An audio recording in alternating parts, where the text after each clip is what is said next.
My first meeting with Babaji took place in my 33rd year, Lahiri Mahasaya had said. In the autumn of 1861, I was stationed in Danapur as a government accountant in the military engineering department. One morning, the office manager summoned me. "Lahiri," he said, "a telegram has just come from our main office. You are to be transferred to Raniket, where an army post is now being established."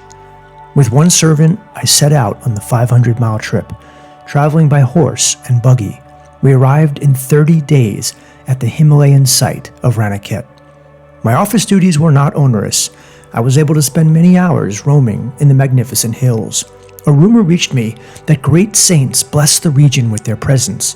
I felt a strong desire to see them. During a ramble one early afternoon, I was astounded to hear a distant voice calling my name. I continued my vigorous upward climb on Drongiri Mountain. A slight uneasiness beset me at the thought that I may not be able to retrace my steps before darkness had descended over the jungle. I finally reached a small clearing, whose sides were dotted with caves. On one of the rocky ledges stood a smiling young man, extending his hand in welcome. I noticed with astonishment that except for his copper-colored hair, he bore a remarkable resemblance to myself. "Lahiri, you have come." The saint addressed me affectionately in Hindi. "Rest here in this cave. It was I who called you." I entered a neat little grotto which contained several woolen blankets and a few begging bowls. "Lahiri, do you remember that seat?" The yogi pointed to a folded blanket in one corner. "No, sir." Somewhat dazed at the strangeness of my adventure, I added, "I must leave now before nightfall. I have business in the morning at my office." The mysterious saint replied in English, "The office was brought for you, and not you for the office." I was dumbfounded that this forest ascetic should not only speak English, but also paraphrase the words of Christ. "I see my telegram took effect." The yogi's remark was incomprehensible to me. I inquired his meaning. "I refer to the telegram that summoned you to these isolated parts. It was I who silently suggested to the mind of your superior officer that you be transferred to Raniket. When one feels his unity with mankind, all minds become transmitting stations through which he can work at will." He added gently, "Lahiri, surely this cave seems familiar to you." As I maintained a bewildered silence, the saint approached and struck me gently on the forehead. At his magnetic touch, a wondrous current swept through my brain, releasing the sweet seed memories of my previous life. "I remember!" My voice was half choked with joyous sobs. "You are my guru, Babaji, who has belonged to me always. Scenes of the past arise vividly in my mind. Here in this cave, I spent many years of my last incarnation." As ineffable recollections overwhelmed me, I tearfully embraced my master's feet. "For more than 3 decades, I have waited for you here, waited for you to return to me." Babaji's voice rang with celestial love. "You slipped away and vanished into the tumultuous waves of the life beyond death. The magic wand of your karma touched you, and you were gone. Though you lost sight of me, never did I lose sight of you. I pursued you over the luminescent astral sea, where the glorious angels sail. Through gloom, storm, upheaval, and light I followed you, like a mother bird guarding her young. As you lived out your human term of womb life and emerged a babe, my eye was ever on you.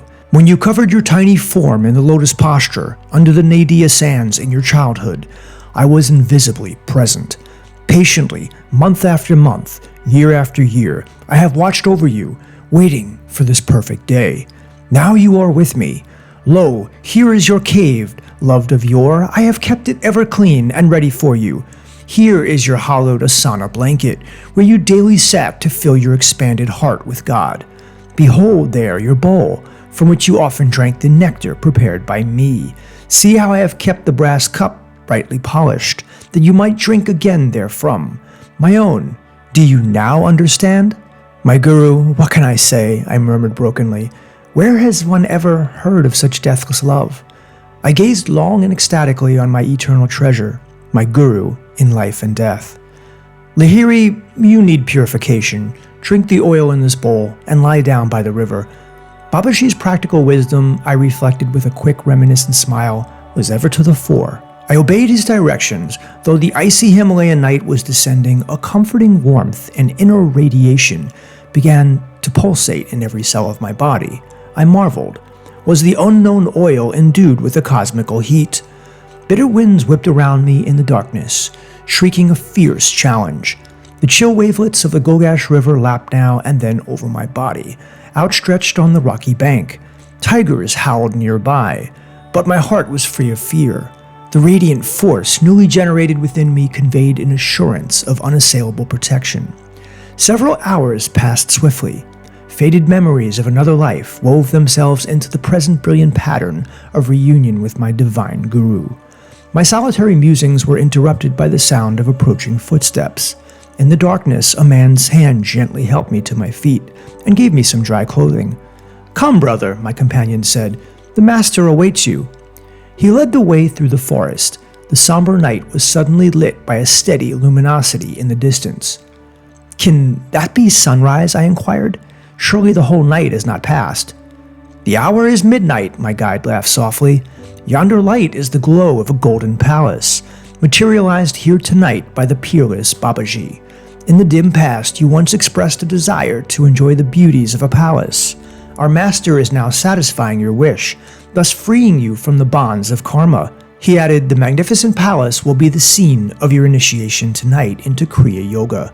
All your brothers here join in a paean of welcome, rejoicing at the end of your long exile. Behold!" A vast palace of dazzling gold stood before us, studded with countless jewels and set amidst landscape gardens. It presented a spectacle of unparalleled grandeur. Saints of angelic countenance were stationed by resplendent gates, half reddened by the glitter of rubies. Diamonds, pearls, sapphires, and emeralds of great size and luster were embedded in the decorative arches. I followed my companion into a spacious reception hall. The odor of incense and of roses wafted through the air. Dim lamps shed a multicolored glow. Small groups of devotees, some fair, some dark-skinned, chanted musically or sat in the meditative posture, immersed in an inner peace. A vibrant joy pervaded the atmosphere. "Feast your eyes, enjoy the artistic splendors of this palace, for it has been brought into being solely in your honor." My guide smiled sympathetically as I uttered a few ejaculations of wonderment. "Brother," I said, "the beauty of this structure surpasses the bounds of human imagination. Please tell me the mystery of its origin." "I will gladly enlighten you." My companion's dark eyes sparkled with wisdom. "In reality, there is nothing inexplicable about this materialization. The whole cosmos is a materialized thought of the Creator. This heavy earthly clod floating in space is a dream of God. He made all things out of his consciousness, even as a man in his dream consciousness reproduces and vivifies a creation with its creatures. God first created the earth as an idea, then he quickened it. Energy atoms came into being. He coordinated the atoms into this solid sphere. All its molecules are being held together by the will of God. When he withdraws his will, the earth again will disintegrate into energy. Energy will dissolve into consciousness. The earth idea will disappear from objectivity. The substance of a dream is held in materialization by the subconscious thought of the dreamer. When that cohesive thought is withdrawn in wakefulness, the dream and its elements dissolve. A man closes his eyes and erects a dream creation, which on awakening, he effortlessly dematerializes. He follows the divine archetypal pattern. Similarly, when he awakens in cosmic consciousness, he will effortlessly dematerialize the illusions of the cosmic dream. Being one with the infinite all-accomplishing will, Babaji can summon the elemental atoms to combine and manifest themselves in any form. This golden palace, instantly created, is real, even as this earth is real. Babaji created this palatial mansion out of his mind and is holding its atoms together by the power of his will, even as God created this earth and is maintaining it intact. He added, "When this structure has served its purpose, Babaji will dematerialize it." As I remained silent in awe, my guide made me a sweeping gesture. This shimmering palace, superbly embellished with jewels, has not been built by human effort or with laboriously mined gold and gems. It stands solidly, a monumental challenge to man. Whoever realizes himself as a son of God, even as Babaji has done, can reach any goal by the infinite powers hidden within him. A common stone locks within itself the secret of stupendous atomic energy. Even so, a mortal is yet a powerhouse of divinity. The sage picked up from a nearby table a graceful vase, whose handle was blazing with diamonds. Our great guru created this palace by solidifying myriads of free cosmic rays, he went on. Touch this vase and its diamonds. They will satisfy all the tests of sensory experience. I examined the vase and passed my hand over the smooth room walls, thick with glistening gold. Each of the jewels scattered lavishly about was worthy of a king's collection. Deep satisfaction spread over my mind.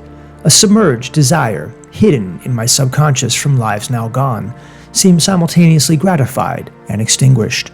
My stately companion led me through ornate arches and corridors into a series of chambers, richly furnished in the style of an emperor's palace. We entered an immense hall. In the center stood a golden throne, encrusted with jewels, shedding a dazzling medley of colors. There, in lotus posture, sat the supreme Babaji. I knelt on the shining floor at his feet. Lahiri, are you still feasting on your dream desires for a golden palace? My guru's eyes were twinkling like his own sapphires. Wake! All your earthly thirsts are about to be quenched forever. He murmured some mystic words of blessing. My son, arise. Receive your initiation into the kingdom of God through Kriya Yoga.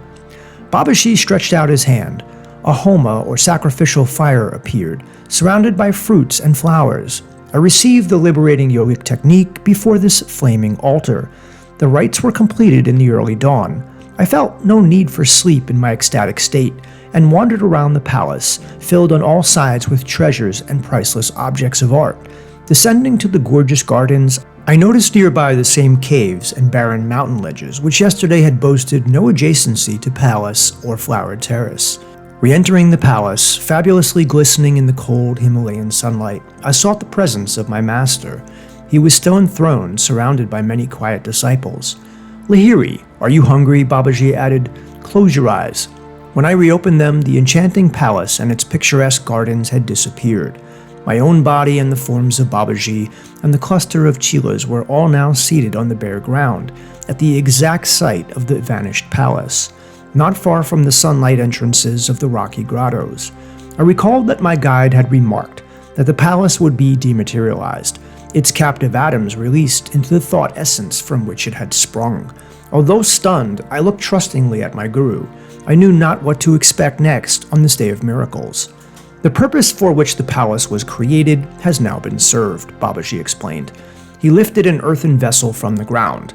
Put your hand there and receive whatever food you desire. As soon as I touched the broad empty bowl, it became heaped with hot butter-fried luchis, curry, and rare sweetmeats. I helped myself, observing that the vessel was ever filled. At the end of my meal, I looked around for water. My guru pointed to the bowl before me. Lo, the food had vanished. In its place was water, clear as from a mountain stream. Few mortals know that the kingdom of God includes the kingdom of mundane fulfillments, Babaji observed. The divine realm extends to the earthly, but the latter, being illusory, can include the essence of reality. Beloved Guru, last night you demonstrated for me the link of beauty in heaven and earth. I smiled at memories of the vanished palace. Surely no simple yogi had ever received initiation into the august mysteries of spirit amidst surroundings of more impressive luxury.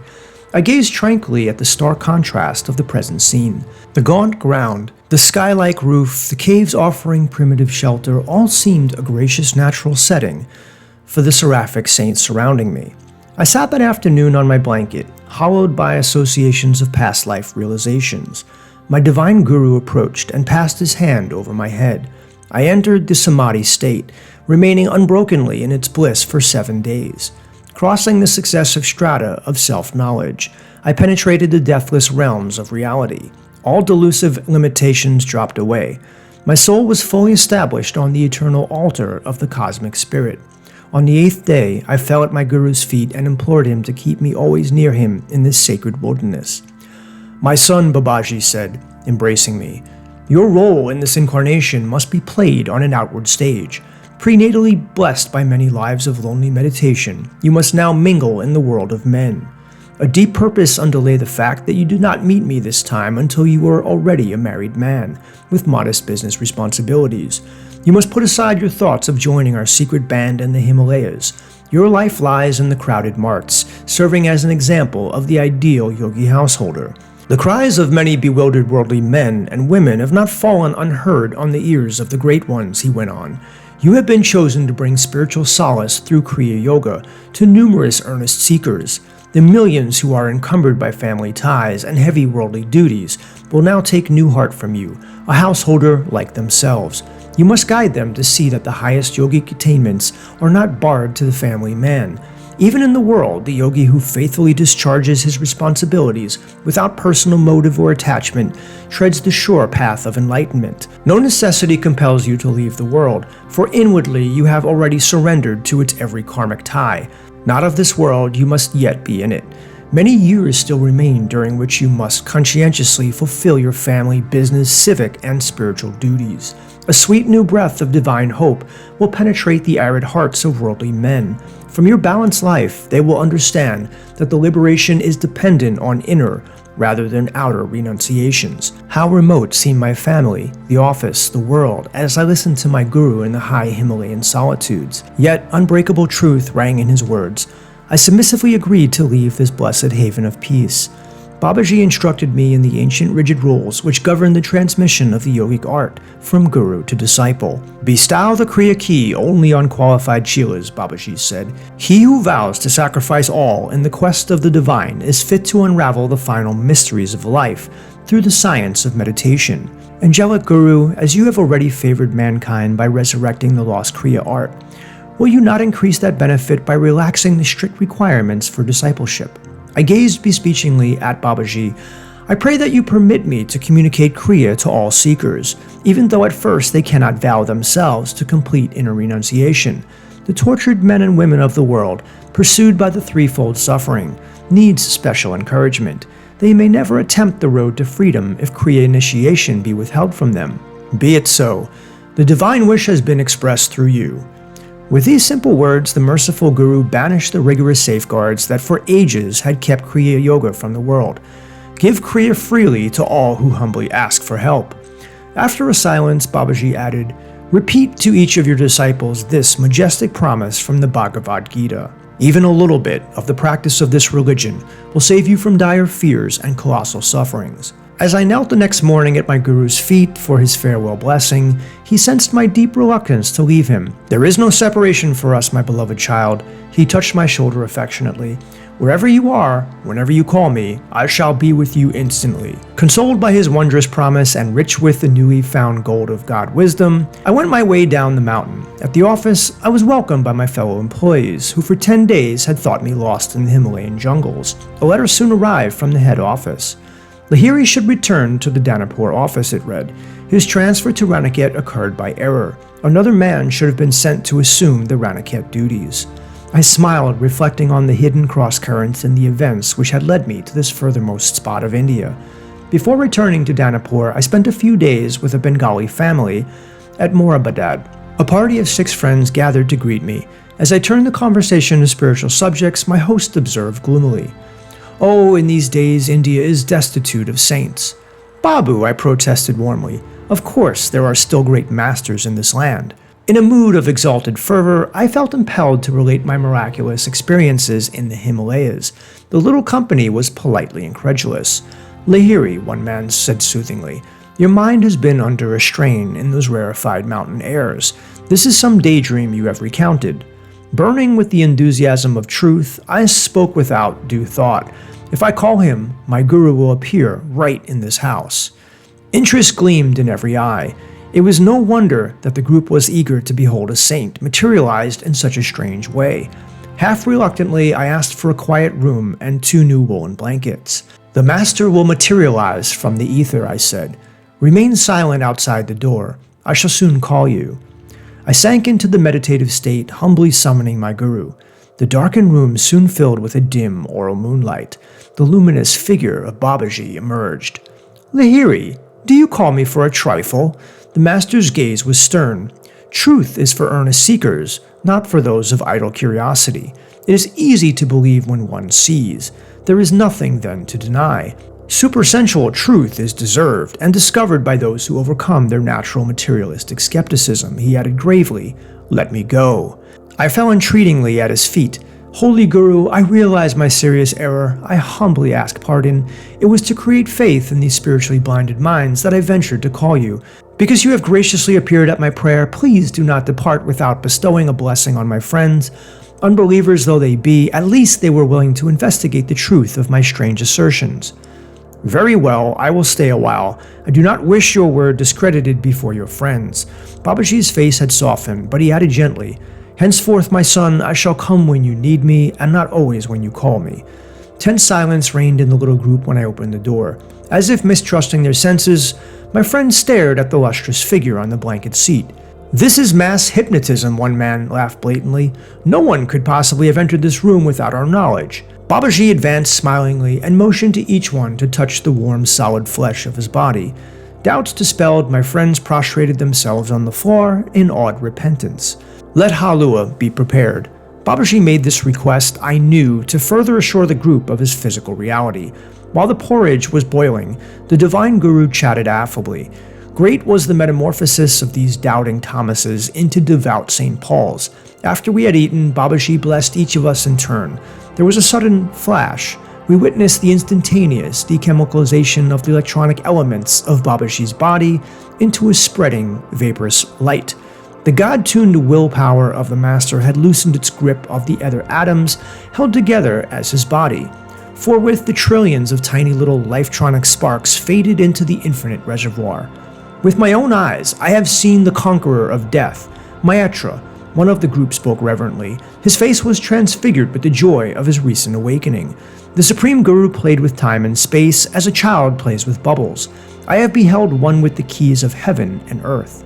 I soon returned to Danapur. Firmly anchored in the spirit, again I assumed the manifold business and family obligations of a householder. Lahiri Mahasaya also related to Swami Kebalananda and Sri Yukteswar the story of another meeting with Babaji, under circumstances which recalled the Guru's promise, "I shall come whenever you need me." The scene was a Kumbh Mela at Allahabad. Lahiri Mahasaya told his disciples, "I had gone there during a short vacation from my office duties. As I wandered amidst the throng of monks and sadhus, who had come from great distances to attend the holy festival, I noticed an ash-smeared ascetic who was holding a begging bowl. The thought arose in my mind that the man was hypocritical, wearing the outward symbols of renunciation, without a corresponding inward grace. No sooner had I passed the ascetic than my astounding eye fell on Babaji.